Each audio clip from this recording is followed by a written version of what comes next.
Nous sommes dans un temps de pandémie, de distanciation sociale, et nous en sommes au samedi saint de toute manière. Alors, qu'est-ce que ça peut vouloir dire de souligner le samedi saint en ce temps de pandémie? J'aime le samedi saint parce qu'il n'y a rien dans la liturgie romaine. Ah, rien.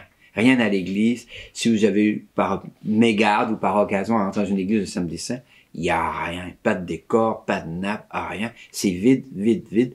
C'est la mort, c'est l'absence. Et c'est long. C'est long. Je reprends un petit gag de l'abbé Pierre Larivière.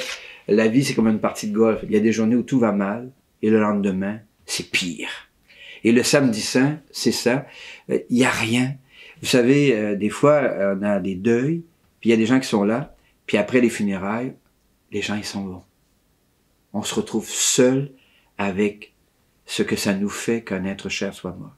C'est le samedi saint. C'est l'absence de lumière, c'est l'absence de présence. Nous nous retrouvons nus. Et ça me semble important pour préparer justement au moment où la nuit tombera, où le soleil quittera le jour, nous allons nous rassembler discrètement pour célébrer la nuit de Pâques.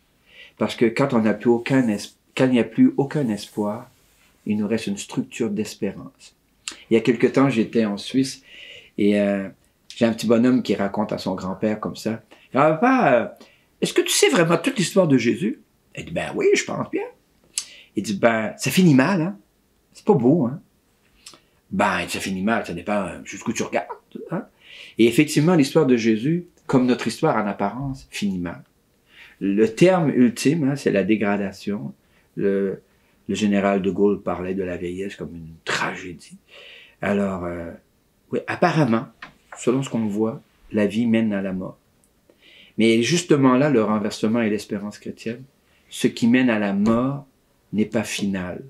Quelque chose d'autre se prépare. Il y a comme une couvaison intérieure, une démarche intérieure qui fait que les amours dans lesquels nous nous sommes engagés, les combats que nous avons menés, les espoirs que nous ont animés, les courages qui nous ont précédés, les frontières que nous avons traversées, eh bien, tout ça a du sens. Ça ne se perd pas dans le non-sens. Et c'est là, à mon avis, le sens profond de l'espérance chrétienne. Dans la nuit de Pâques, nous allons affirmer qu'au-delà de toutes les destructions possibles, et nous en sommes de mieux en mieux conscients à l'occasion de cette pandémie, une espérance est possible. Et c'est ce que nous allons célébrer.